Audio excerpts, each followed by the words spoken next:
Hello students, welcome to machine possible IAS academy. So ఈరోజు మనం world జోగ్రఫీలో భాగంగా భూమి యొక్క అంతర్నిర్మాణం గురించి డిస్కస్ చేసుకోబోతున్నాం, internal structure of the earth. So ఈ క్లాస్కి వెళ్ళబోయే ముందు ఎవరైనా గ్రూప్ 2 ఎగ్జామ్కి కనుక ప్రిపేర్ అవుతున్నట్లయితే కనుక మన మిషన్ పాసిబుల్ ఐఏఎస్ అకాడమీ ద్వారా ఎక్స్క్లూజివ్గా గ్రూప్ 2 స్టూడెంట్స్కి మెంటార్షిప్ అనేది అందించడం జరుగుతుంది. అండ్ గ్రూప్ 2తో పాటు గ్రూప్ 1కి కూడా మెంటార్షిప్ని కండక్ట్ చేయడం జరుగుతుంది. ఎస్పెషల్లీ గ్రూప్ 2 మెంటార్షిప్ విషయానికి వచ్చేటప్పటికి ఏంటంటే డైలీ మీకు ఒక టాపిక్ ఇచ్చి ఆ టాపిక్ రిలేటెడ్ పీడిఎఫ్ని కూడా షేర్ చేసి ఎలా చదువుకోవాలి, ఏ పాయింట్స్ కవర్ చేసుకోవాలి, ఏవేవి ఇగ్నోర్ చేయాలి, ఎగ్జామినేషన్లో ఏ రకంగా క్వశ్చన్స్ అడగవచ్చు, ఇటువంటి అంశాలని మీతో డిస్కస్ చేయడం జరుగుతుంది. అండ్ అదేవిధంగా ప్రతిరోజు ఆ టాపిక్స్ మీద ఈవినింగ్ టెస్ట్ పెట్టడం జరుగుతుంది. సో ఈ టెస్ట్లో మీకు వచ్చిన మార్కుల ఆధారంగా ర్యాంకింగ్ని కూడా అనౌన్స్ చేయడం జరుగుతుంది. ఇది మాత్రమే కాకుండా మధ్య మధ్యలో రివిజన్ టెస్టులు కూడా, అంటే ఒక 2-3 చాప్టర్స్ కనుక కంప్లీట్ అయితే ఆ చాప్టర్స్కి సంబంధించిన రివిజన్ టెస్టులు కూడా కండక్ట్ చేయడం జరుగుతుంది. అంతేకాకుండా ప్రిలిమినరీ ఎగ్జామ్కి ముందర అలాగే మెయిన్స్ ఎగ్జామ్కి ముందర కూడా మీకు గ్రాండ్ టెస్ట్లు, ఫుల్ లెంత్ టెస్టులను కూడా కండక్ట్ చేయడం జరుగుతుందన్నమాట. సో ఇదంతా కూడా ఒకే ప్రోగ్రాంలో చాలా తక్కువ ఫీజుకే ఎక్కువ డ్యూరేషన్తో మీకు ఇవ్వడం జరుగుతుంది. అండ్ టెస్ట్లు వచ్చి అన్లిమిటెడ్ అటెంప్ట్స్ మీరు చేసుకోవచ్చు అనమాట. ఎన్నిసార్లు అన్నా టెస్టులు రాసుకోవడానికి అవకాశం ఉంది. అండ్ అలాగే ఎప్పుడు మీకు టెస్టుల్లో ఏ డౌట్ వచ్చినా కూడా ఎనీ టైం మమ్మల్ని మీరు అడగవచ్చు. అండ్ మీ డౌట్స్ అనేవి మేము క్లారిఫై చేస్తాము. అలాగే మీరు ఏ టాపిక్లో అయితే వీక్ ఉన్నారో ఆ టాపిక్కి సంబంధించి మీరు ఎట్లా చదివితే బాగుంటుంది, మీ స్ట్రాటజీని ఎట్లా మార్చుకోవాల్సి ఉంటుంది అనేటువంటి అంశాలన్నీ కూడా మీతో 1-on-1 కన్వర్జేషన్లో డిస్కస్ చేయడం కూడా జరుగుతుందన్నమాట. సో ఈరోజు టాపిక్ విషయానికి వస్తే internal structure of the earth. భూమి పైన, ఉపరితలం పైన వాతావరణం ఎలా ఉంది, భూమిపైన అంతరిక్షంలో ఏమున్నాయి, ఈ గ్రహాల గురించి, వీటి గురించి అంతా మనం సోలార్ సిస్టమ్ క్లాస్లో డిస్కస్ చేసుకుంటాం.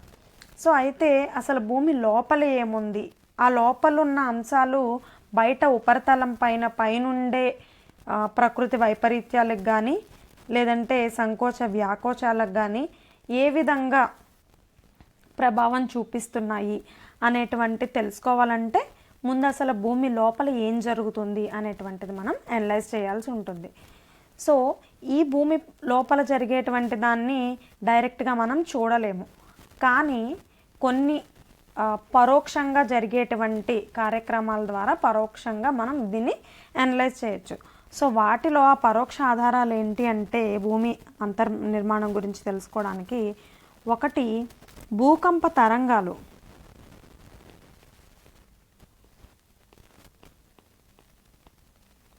ఈ భూకంప తరంగాలు వాటి యొక్క లక్షణాలని పరిశీలించడం ద్వారా మనం భూమి లోపల ఏం జరుగుతుందనేది తెలుసుకోవచ్చు. రెండోది వచ్చి ఉల్కాపాతాలు. ఉల్కాపాతం జరుగుతుంది కదా, ఉల్కలో పడతాయి కదా. సో ఆ పడిన ప్లేస్ని బట్టి అక్కడ జరిగినటువంటి మార్పుల్ని బట్టి కూడా మనం భూమి అంతర్నిర్మాణాన్ని తెలుసుకోవచ్చు. ఈ రెండు కూడా పరోక్ష ఆధారాలు అన్నమాట. వీటిని ఆధారంగా చేసుకుని మరి ఏ ఏ అంశాలు తెలుసుకోవచ్చు అని చూస్తే కనుక వీటిని ఆధారంగా చేసుకుని భూమి లోపల ఏ అంశాలు గుర్తించారంటే, ఒకటి భూమి ఉపరితలం ఏదైతే ఉందో ఆ ఉపరితలం నుంచి లోపలికి వెళ్ళే కొలది ప్రతి 32 కిలోమీటర్లకి 32 కిలోమీటర్ల లోపలికి వెళ్ళే కొలది 1 డిగ్రీ చొప్పున ఉష్ణోగ్రత పెరుగుతుంది. ఎవ్రీ 32 కిలోమీటర్స్ లోతుకి వెళ్తున్న కొలది 1 సెంటీగ్రేడ్ చొప్పున ఉష్ణోగ్రత అనేది పెరుగుతుందన్నమాట. అలాగే భూమి యొక్క కేంద్రం, సపోజ్ ఇది భూమి అనుకుంటే కనుక దీనిలో మధ్యలో భాగం ఉంది కదా కేంద్రం.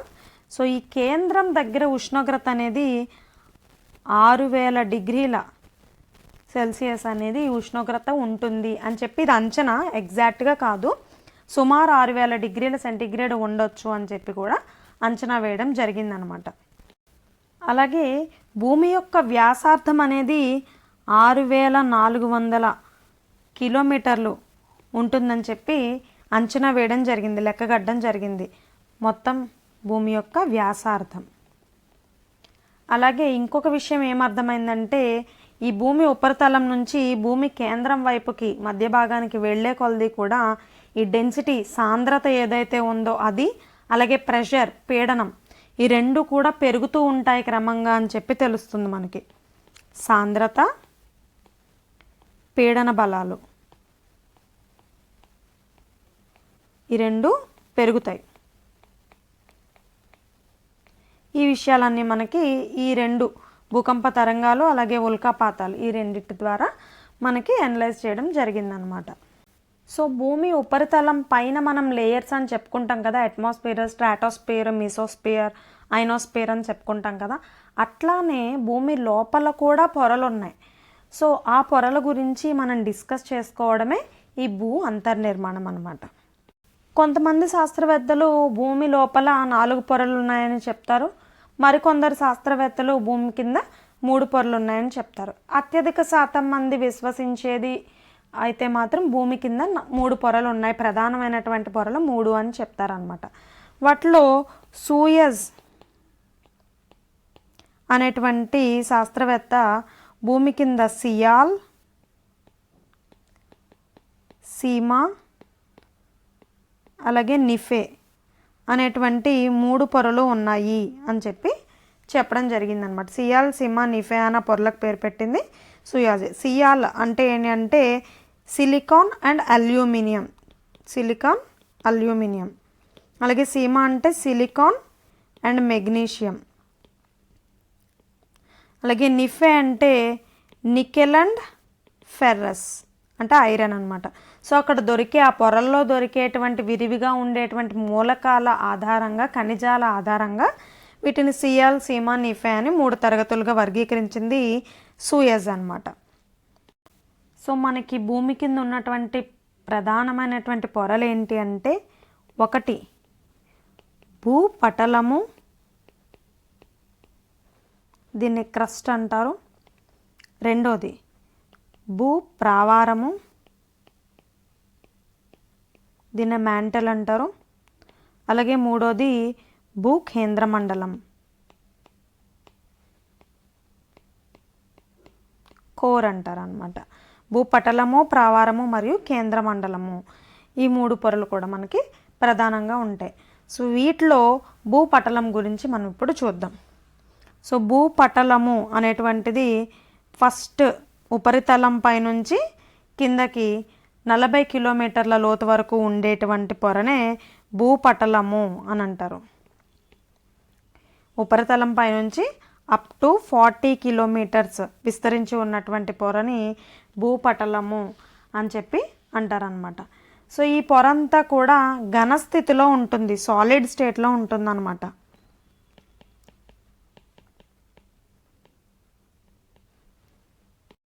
మీకు ఇక్కడ 3టిని కంపేర్ చేస్తూ రాస్తే ఈజీగా అర్థమవుతుంది.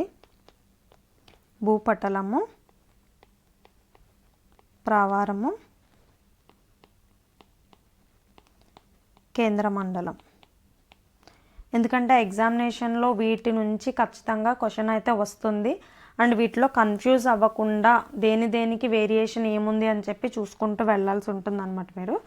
ఈ భూపటలం అనేది అప్ టు 40 కిలోమీటర్స్ వరకు ఉన్నటువంటి దాన్ని, ఉపరితలం నుంచి 40 కిలోమీటర్ల లోతున్న దాన్ని భూపటలం అంటారు. అలాగే భూపటలం ఎక్కడైతే ఎండ్ అవుతుందో అక్కడ నుంచి 2900 కిలోమీటర్స్ లోతు వరకు ఉన్నదాన్ని భూప్రావారం అని అంటారు. భూప్రావారం ఎక్కడైతే ఎండ్ అవుతుందో అక్కడ నుంచి మరొక 3300 కిలోమీటర్ల లోతు వరకు వెళ్తే ఆ ఏరియాని కేంద్ర మండలము అని అంటారనమాట. ఓకే, ఇంకా భూపటలం గురించి చూసుకున్నట్లయితే కనుక ఇది కంప్లీట్గా ఘనస్థితిలో ఉంటుంది. పటలం అనేది ఘనస్థితిలో ఉండేటువంటి బాహ్య పొర అని చెప్పుకోవచ్చు. అయితే దీంట్లో ఎక్కువగా ఏముంటాయంటే సెడిమెంటరీ రాక్స్ ఏవైతే ఉన్నాయో అవక్షేప శిలలు అంటాం కదా. సో ఈ అవక్షేప శిలా పదార్థం చేత ఇది నిర్మించబడింది. అవక్షేప శిలలు ఎక్కువగా ఉంటాయి. దాని తర్వాత పైన పార్ట్ అంతా కూడా అవక్షేప శిలలు ఉంటాయి. కొంచెం భూపటలంలోనే కొంచెం లోతుకి వెళ్ళేసరికి ఈ మన అగ్నిమయ శిలలు అలాగే రూపాంతర శిలలు అంటే Ignatius racks and metamorphic racks ఇవి కూడా ఉంటాయి అన్నమాట, కొంచెం లోతుకి వెళ్ళే కొలది. సో బాహ్య భాగం పైభాగం పటలంలోని పైభాగం అంతా కూడా అవక్షేప శిలలచే నిర్మించబడి ఉంటుందన్నమాట. అలాగే దీని మందము ఎలా ఉంటుందంటే ఖండాల దగ్గర ఖండాల కింద 35 కిలోమీటర్ల వరకు మందంగా ఉంటుంది. అలాగే సముద్రాల కింద 5 to 10 కిలోమీటర్స్ ఉంటుందన్నమాట. అప్ టు 35 కిలోమీటర్స్ అంటారు, కానీ 35 టు ఇంచుమించు 70 కిలోమీటర్స్ వరకు కూడా ఖండాల కింద దీని మందం అనేది ఉంటుంది. అలాగే సముద్రాల కింద మాత్రం తక్కువగా ఉంటుంది, మందం తక్కువగా ఉంటుంది. ఇది గుర్తుపెట్టుకోండి. కాంటినెంటల్ క్రస్ట్తో పోలిస్తే ఓషియానిక్ క్రస్ట్ అనేది మందం తక్కువగా ఉంటుంది, పల్చగా ఉంటుంది అన్నమాట. కానీ ఇక్కడ మీకు కాంటినెంటల్ క్రస్ట్తో పోలిస్తే సముద్రాల క్రస్ట్ అనేది, అంటే ఓషియానిక్ క్రస్ట్ అనేది బరువు మాత్రం ఎక్కువగా ఉంటుంది. సో అది ఎందుకనేది మనం ఇప్పుడు చూద్దాం. సో ముఖ్యంగా భూపటలాన్ని 2 భాగాలుగా విభజిస్తారు. ఒకటి ఖండ పటలం, 2 సముద్ర పటలం. ఓకే, సముద్ర భూతలం అని లేదా ఖండ భూతలం అని కూడా అనొచ్చు అనమాట.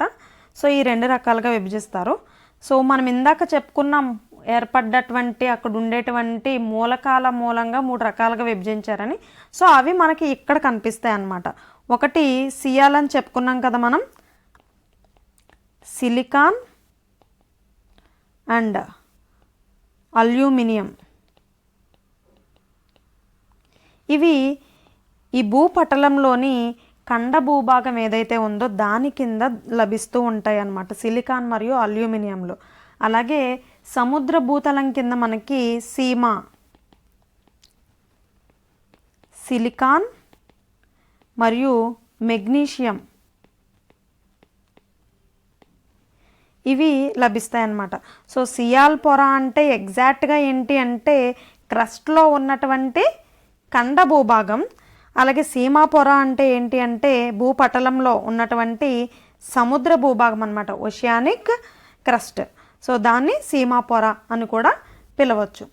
సో వీటి రెండిట్లో ఈ ఖండ పటలం అనేది ఏదైతే ఉందో, ఖండ భూభాగం అనేది, ఇది ఎక్కువగా మనకి గ్రానైట్ శిలలతో నిండి ఉంటుంది.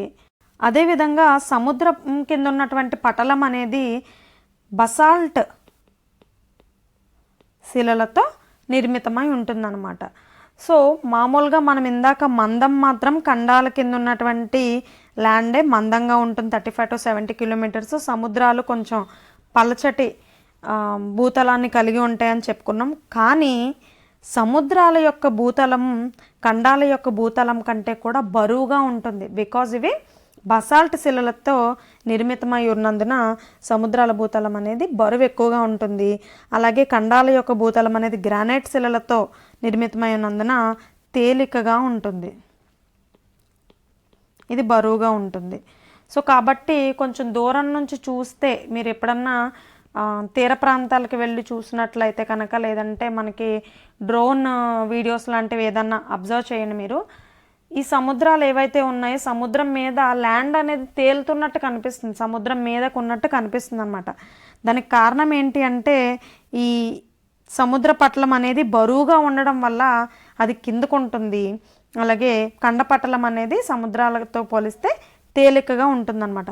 ఫర్ ఎగ్జాంపుల్ ఇక్కడ చూడండి, ఇది మనకి ఖండ పటలం అనుకుందాం, ఇది మనకి సముద్ర పటలం అనుకుందాం. సో ఇది ఎలా ఉంటుందంటే ఇక్కడ సబ్మెర్జ్ అయ్యేటువంటి సిచ్యువేషన్లో ఉంటుంది కాబట్టి ఇట్లా ఉంటుందన్నమాట, మనకి ఇలా ఉంటుంది. ఇది బరువుగా ఉంటుంది మనకి సముద్రం యొక్క భూతలం అనేది.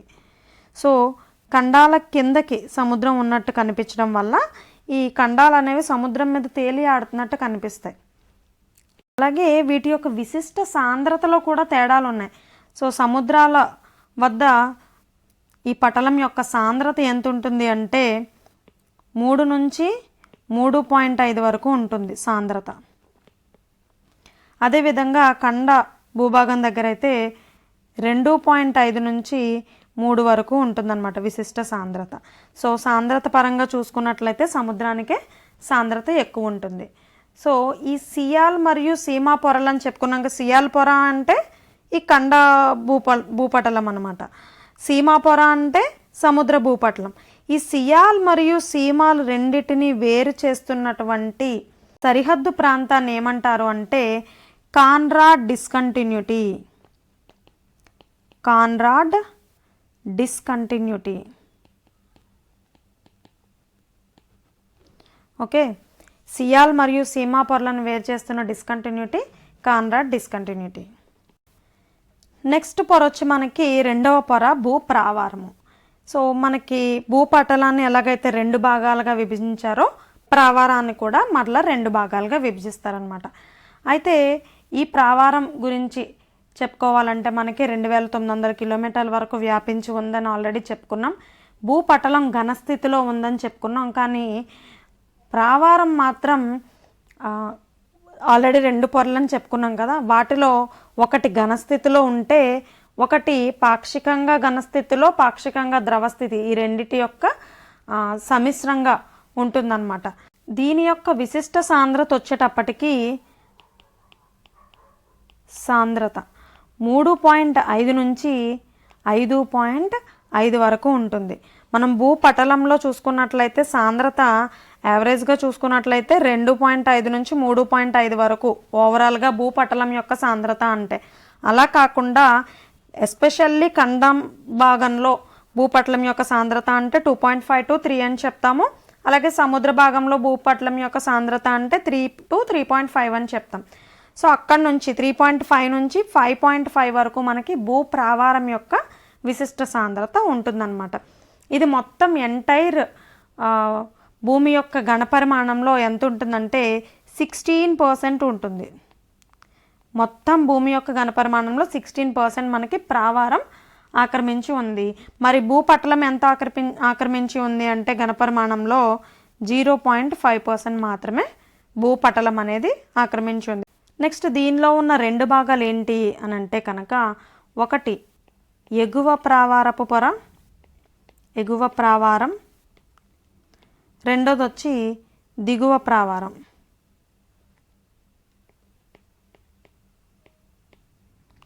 ఓకే, ఈ 100 కిలోమీటర్ల లోతు వరకు అంటే ఈ భూపటలం ఎక్కడైతే 40 కిలోమీటర్స్ దగ్గర ఎండ్ అవుతుందో సో అక్కడ నుంచి అప్ టు 100 వరకు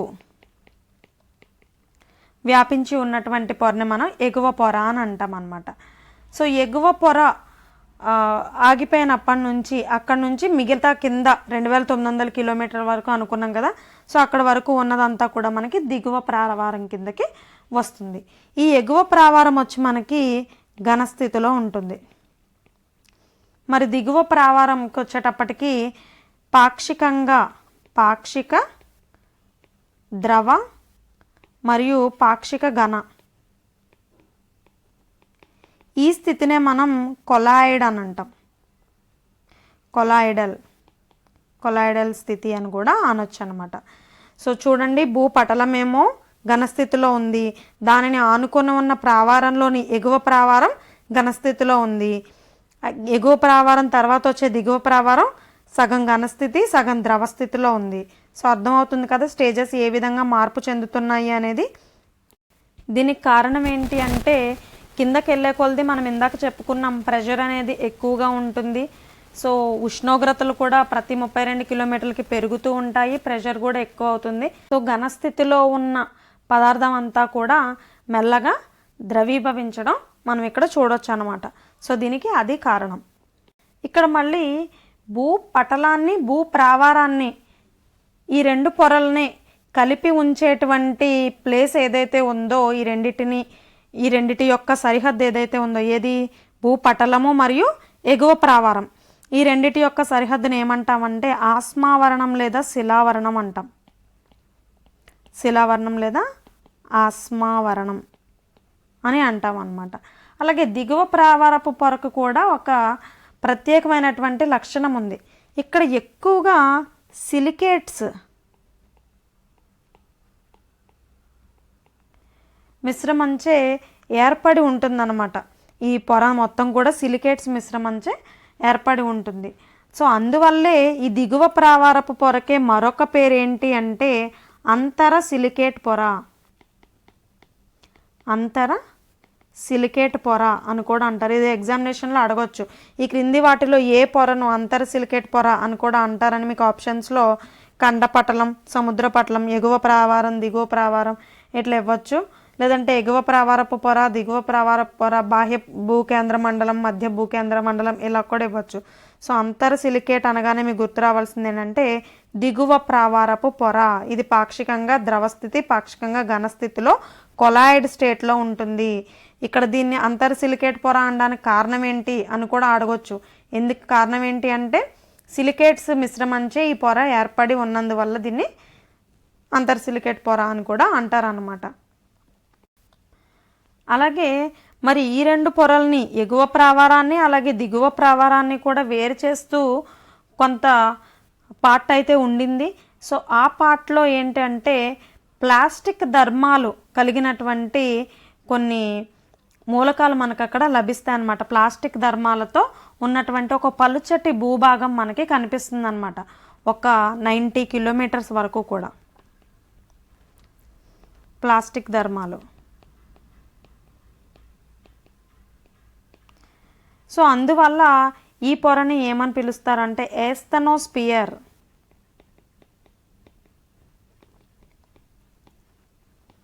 ఏస్థనోస్పియర్ లేదా ప్రతిబలరహిత ఆవరణము అని కూడా పిలుస్తారు. ఏస్థనోస్పియర్ లేదా ప్రతిబలరహిత ఆవరణం ఏ రెండు పొరల్ని వేరు చేస్తుంది అంటే ఎగువ ప్రావారపు పొర మరియు దిగువ ప్రావారపు పొర, ఈ రెండింటిని వేరు చేస్తున్నటువంటి పొర ఏస్థనోస్పియర్. అలాగే ఏస్థనోస్పియర్ ఏ ధర్మాన్ని కలిగి ఉంది, ఏ స్థితిలో ఉంది అని చెప్పి అడిగితే కనుక ప్లాస్టిక్ స్థితిలో ఉంది, ప్లాస్టిక్ ధర్మాన్ని కలిగి ఉంది అని చెప్పి చెప్పాల్సి ఉంటుంది. ఇకపోతే మరి ఈ భూపటలము మరియు భూప్రావారము ఈ రెండింటిని వేరు చేస్తున్నటువంటి పొర ఏంటి, డిస్కంటిన్యూటీ ఏంటి అంటే కనుక మెహరోవిక్ డిస్కంటిన్యూటీ. మెహరోవిక్ డిస్కంటిన్యూటీ. ఈ డిస్కంటిన్యూటీ అంటే ఏంటి అంటే ఒక రెండు పొరల మధ్య మనం ఒక ధర్మం ఉంటుంది, ఒకలాంటి మెటీరియల్ దొరుకుతుంది అక్కడ అని మనం చెప్పుకుంటున్నాం. సో భూపటలంలో లభించేటువంటి మెటీరియల్ సోర్సెస్ ఒకటి ఉంటాయి. భూప్రావారంలోకి వెళ్ళేటప్పటికి మెటీరియల్ మారుతుంది, అలాగే దాని యొక్క స్టేట్ కూడా మారుతుంది. లిక్విడ్ స్టేట్ ఉండొచ్చు, సాలిడ్ స్టేట్ ఉండొచ్చు, ఇట్లా మారుతుంది. సో ఈ రెండిటి మార్పుల మధ్యలో కొంత భాగం అనేది ఈ రెండిట్లోని మూలకాలకి విభిన్నంగా వేరే రకమైన కాంపోజిషన్స్తో కలిగి ఉండొచ్చు అనమాట. సో అటువంటి ఖాళీ ఏర్పడినటువంటి విభిన్నమైనటువంటి భాగం ఏదైతే ఉందో ఈ రెండు పొరలకి మధ్యలో, సో వాటిని డిస్కంటిన్యూటీస్ అంటారనమాట. సో అక్కడ ఏంటంటే ఇందులో ఉన్నటువంటి లక్షణాలు అక్కడికి కంటిన్యూ అవ్వవు. అర్థమైందా? ఫర్ ఎగ్జాంపుల్ మీకు ఇక్కడ ఇంకా ఈజీగా అర్థం కావాలంటే మనం ఇందాక ఖండ భూపటలం గురించి, సముద్ర భూపటలం గురించి చెప్పుకున్నాం. దీనిలో సిలికాన్ అండ్ అల్యూమినియం ఏమో ఖండ భూపటలంలో ఉంటుంది, అలాగే సిలికాన్ అండ్ మెగ్నీషియం మనకి సముద్ర భూపటలంలో ఉంటుందని చెప్పుకున్నాం. సియాల్ మరియు సీమా పొరలకి ఈ రెండిటికి మధ్యలో సరిహద్దు భాగంలో వేరొక మెటీరియల్స్ ఉన్నట్లయితే కనుక అంటే ఈ సియాల్కి సంబంధించిన మెటీరియల్ కాదు, సీమాకి సంబంధించిన మెటీరియల్ కాదు, ఈ రెండిటికి కాకుండా వేరే రకమైనటువంటి మెటీరియల్ చేంజ్ జరుగుంటే కనుక దాన్ని డిస్కంటిన్యూటీ అంటాం. ఎందుకంటే ఈ రెండు కూడా కంటిన్యూ కావట్లేదు కాబట్టి. సో అలా ఏర్పడిన డిస్కంటిన్యూటీ ఏంటి అంటే కాన్రాడ్ డిస్కంటిన్యూటీ. అదేవిధంగా భూపటలానికి భూప్రావారానికి మధ్యలో ఏర్పడిన డిస్కంటిన్యూటీ ఏంటి అంటే మేహో డిస్కంటిన్యూటీ లేదా మెహరోవిక్ డిస్కంటిన్యూటీ అని పిలుస్తారనమాట. సో ఇది ప్రావారానికి సంబంధించింది. ఇక మూడోది భూకేంద్ర మండలం. సో ఈ భూకేంద్ర మండలం అనేది అన్నిటికంటే లోపలి పొర అనమాట, మూడవ పొర. ప్రావారం ఎండ్ అయిపోతున్న ఆ ప్లేస్ నుంచి అప్ టు అక్కడ నుంచి మరొక 3300 కిలోమీటర్ల కింద వరకు వెళ్తే కనుక, లోతు వరకు వెళ్తే కనుక ఆ ప్రాంతం అంతా కూడా భూకేంద్ర మండలం కిందకి వస్తుందన్నమాట. సో ఇది మనం ఆల్రెడీ ఫస్ట్లో మనకి సూయజ్ అని ఆయన 3 పొరలు చెప్పాడు అన్నాం కదా, సియాల్, సీమా, నిఫే అని. అందులో సియాల్, సీమా గురించి మనం డిస్కస్ చేసుకున్నాం. ఇంకా నిఫే అనేది ఎక్కడ లభిస్తుందంటే మనకి నికెల్ అండ్ ఫెర్రస్ అనేది ఈ కేంద్ర మండలంలో లభిస్తుంది. అంటే భూకేంద్ర మండలం అనేది నికెల్ మరియు ఫెర్రస్ మూలకాలతో నిర్మితమై ఉన్నటువంటి పొర అన్నమాట. సో అందుకోసమే దీన్ని నిఫే పొర అని కూడా పిలుస్తారు. ఇక దీని విశిష్ట సాంద్రత వచ్చేటప్పటికి మనకి 11 నుంచి 13 వరకు విశిష్ట సాంద్రత అనేది ఉంటుంది. సో మొదట మనం భూపటలం యొక్క విశిష్ట సాంద్రత ఎంత అనుకున్నాం? అప్ టు 2.5 to 3.5 వరకు అనుకున్నాం. ప్రావారంకి వచ్చేటప్పటికి 3.5 to 5.5 అనుకున్నాం. కేంద్ర మండలానికి వెళ్ళేటప్పటికి మనం చెప్పుకున్నాం కదా, లోతుకి వెళ్ళే కొలది సాంద్రత, ప్రెషర్ రెండు కూడా పెరుగుతాయని. సో ఆ విధంగా 11 నుంచి 13 వరకు కూడా విశిష్ట సాంద్రత అనేది ఉంటుంది. ఇకపోతే మొత్తం భూమి యొక్క ఘనపరిమాణంలో దీని యొక్క శాతం ఎంత శాతం ఆక్రమించి ఉంది ఎంటైర్ భూమి మొత్తంలో అంటే కనుక 85.35% అనేది కేవలం కేంద్ర మండలమే ఆక్రమించి ఉంది. ఆ తర్వాత 16% ఏమో మనకి ప్రావారం ఆక్రమించింది, అలాగే 0.5% మనకి భూపటలం ఆక్రమించింది. ఇది ఎగ్జాక్ట్గా 16% అంటే 16% కాదు, ఇంచుమించు మీకు 14 ఆ రేంజ్లో ఉంటుందన్నమాట. 14 to 16 మధ్యలో అనుకోండి. ఇవన్నీ కూడా ఎగ్జాక్ట్గా కొలిచినవి కాదు, అప్రాక్సిమేట్గానే చెప్తారనమాట, సుమారుగానే చెప్తున్నాం మనం. సో 85% ఏమో కేంద్ర మండలం ఉంటే, 16% ఏమో ప్రావారం ఉంటే, కేవలం 0.5% మాత్రమే పటలం అనేది ఉందన్నమాట. సో భూపటలాన్ని ప్రావారాన్ని రెండు భాగాలుగా విభజించామని చెప్పుకున్నాం. అయితే భూ కేంద్ర మండలాన్ని 3 భాగాలుగా విభజించాం. ఒకటి బాహ్య కేంద్ర మండలం, రెండోది మధ్య కేంద్ర మండలం,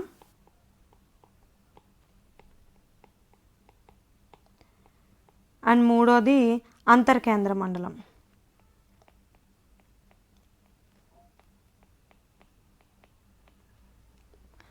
ఓకే, సో యాక్చువల్గా అయితే మీకు ఇంకా ఈజీగా గుర్తుపెట్టుకోవాలంటే, యాక్చువల్గా పటలాన్ని 2 భాగాలుగా అయితే ఏం విభజించలేదు. మొత్తం సముద్ర భూతలమైన ఖండ భూభాగాలైన పటలం అనేది ఎంటైర్గా ఒకటే. కాకపోతే ఏంటంటే మనకి ఉపరితలానికి ఆనుకుని ఉంది కాబట్టి కొంత మనకి లిక్విడ్ స్టేట్లోని కొంత సాలిడ్ స్టేట్లోని మనం చూపించాలి పటలంలో వేరియేషన్స్. కాబట్టి అక్కడ లభించేటువంటి మూలకాల్లో ఉన్న వేరియేషన్స్ ఉన్నాయి కాబట్టి 2గా చెప్తున్నాను తప్ప, ఫస్ట్ పొర ఒకటో పొర ఒక భాగంగానే గుర్తించండి. అండ్ అలాగే రెండో పొర ప్రావారం ఏదైతే ఉందో అది 2 భాగాలు, మూడో పొర కేంద్ర మండలం ఏదైతే ఉందో అది 3 భాగాలు. సో ఇట్లా గుర్తుపెట్టుకుంటే మీకు ఈజీ అవుతుంది. అయితే ఏంటంటే దీంట్లో దొరికే మూలకాల రీత్యా మనం ఖండం అలాగే సముద్రం అని విభజించామంతే. ఓకే, నెక్స్ట్ ఈ 3 భాగాల విషయానికి వచ్చేటప్పటికి ఫస్ట్ది బాహ్య కేంద్ర మండలం ఏదైతే ప్రావారానికి ఆనుకుని ఉందో అదనమాట. ఇది పూర్తిగా ద్రవ స్థితిలో ఉంటుంది.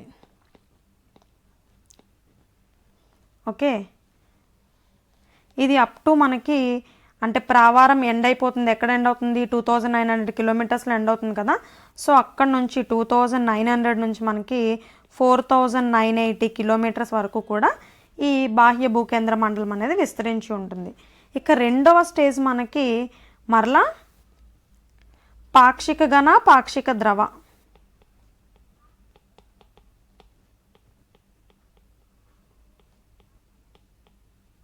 ఇందాక చెప్పుకున్నాం కదా కొలాయిడ్ స్టేట్ అని. సో అదే స్టేట్లో మనకి ఇక్కడ మధ్య కేంద్ర మండలం ఉంటుందన్నమాట. సో ఇది అన్నిటికన్నా కూడా పలుచటి పొర అనమాట, పలుచటి పొర. నెక్స్ట్ వచ్చి అంతర్భూకేంద్ర మండలం, అన్నిటికన్నా కిందది. సో ఇది వచ్చి మనకి పూర్తిగా ఘనస్థితిలో ఉంటుంది. సో ఇక్కడ మీరు కేంద్ర మండలంలో ఉన్నటువంటి మూడిట్లో కనుక చూసుకున్నట్లయితే 3 వాటి యొక్క నేచర్కి తగినట్లుగా విభజించడం జరిగిందనమాట. మూడు పార్ట్స్గా, 3 లేయర్స్గా. ఫస్ట్ది వచ్చి ద్రవ స్థితిలో ఉంది, దాని తర్వాత వచ్చి సగం ద్రవ సగం ఘన, తర్వాత వచ్చి లాస్ట్ది వచ్చి ఘనస్థితిలో ఉంది. సో ఇక్కడ మీకు డౌట్ రావచ్చు, ఇందాక మనం చెప్పుకున్నట్టు ఫస్ట్ పటలంకి వచ్చేటప్పటికి ఘనస్థితిలో ఉంటుందని చెప్పుకున్నాం. తర్వాత ప్రావారానికి వచ్చేటప్పటికి ఎగువ ప్రావారం కూడా ఘనస్థితిలోనే కంటిన్యూ అవుతుంది. దాని కిందకి దిగువ ప్రావారానికి వచ్చేటప్పటికి పాక్షికంగా ద్రవస్థితికి చేరుకుంది, పాక్షిక ద్రవ పాక్షిక ఘనస్థితికి చేరుకుంది. ఆ తర్వాత మనకి బాహ్య కేంద్ర మండలానికి వచ్చేటప్పటికి పూర్తిగా ద్రవస్థితికి చేరుకుంది. మరలా అక్కడ నుంచి పాక్షిక ద్రవస్థితి పాక్షిక ఘనస్థితికి చేరుకుంది. ఓకే, ఆ తర్వాత మరలా కిందకి వెళ్ళేటప్పటికి పూర్తిగా ఘనస్థితికి చేరుకుంది. సో ఇక్కడ మనం ఏం అబ్జర్వ్ చేయాలి అంటే కనుక ఎప్పుడైనా సరే కిందకి వెళ్ళేసరికి ఉష్ణోగ్రత పెరుగుతూ ఉన్నప్పుడు ఏమవుతుంది, మాలిక్యూల్స్ అనేవి దూరంగా వెళ్ళిపోవడం వల్ల ఏమవుతుందంటే ఘనస్థితిలో ఉన్నది కాస్త ద్రవస్థితిలోకి మారుతుంది. కానీ అదే రేంజ్లో కిందకి వెళ్ళే కొలది ప్రెషర్ కూడా దాంతో సమానంగానే పెరుగుతుంది. సో పీడనం అనేది కూడా పెరుగుతుంది.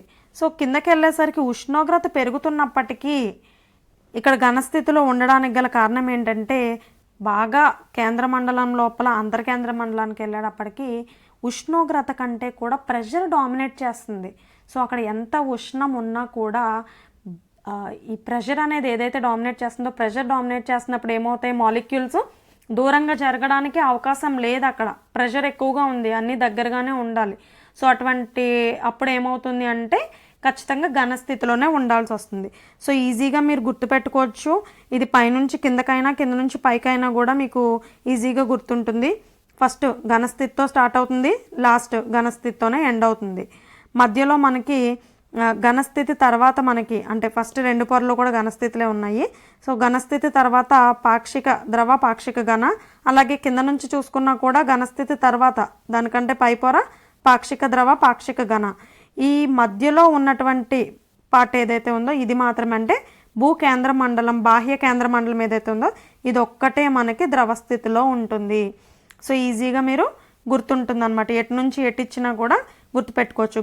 ఘన, పాక్షిక ద్రవ, ఘన, అలాగే ద్రవ మరలా పాక్షిక ద్రవ, ఘన. సో ఘనస్థితితో స్టార్ట్ అవుతుంది, ఘనస్థితితో ఎండ్ అవుతుంది.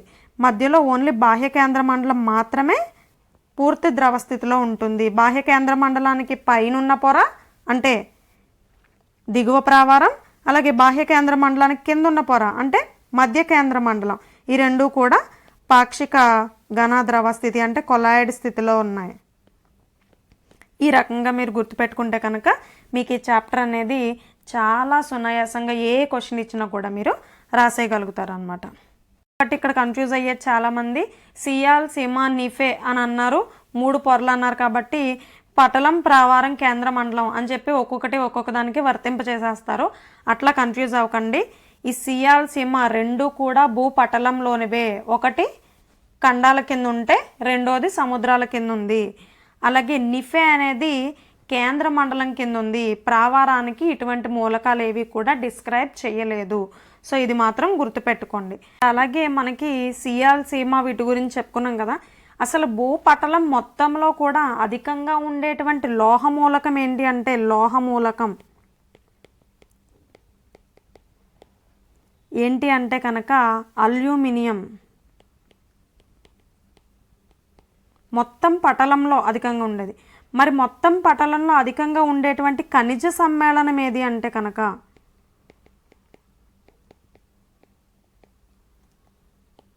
ఖనిజ సమ్మేళనం అంటే సిలికా. సిలికా అనేది అత్యధికంగా ఉండే ఖనిజ సమ్మేళనం. అలాగే అల్యూమినియం అనేది లోహ మూలకం. సో ఈ రెండిటికి డిఫరెన్స్ కూడా గుర్తుపెట్టుకోండి. లోహ మూలకం అని అడిగితే సిలికా పెట్టొద్దు, ఖనిజ సమ్మేళనం అని అడిగితే అల్యూమినియం పెట్టొద్దు. లోహం అంటే మెటల్, ఓకే, ఖనిజం అంటే మినరల్. సో ఈ డిఫరెన్స్ని గమనించుకోండి. సో దీంతో మనకి భూమి యొక్క ఇంటర్నల్ స్ట్రక్చర్, అంతర్నిర్మాణం అనేది కంప్లీట్ అయింది. సో ఈ క్లాస్ కనుక మీకు యూస్ఫుల్గా అనిపిస్తే లైక్ చేయండి, షేర్ చేయండి, సబ్స్క్రైబ్ చేయండి. మీ ఫ్రెండ్స్ అందరికీ కూడా పంపించండి ఎవరికైనా యూస్ఫుల్ అయితే కనుక. అలాగే మరిన్ని వీడియోస్ కోసం మన ఛానల్ని అయితే రెగ్యులర్గా ఫాలో అవ్వండి. Thank you.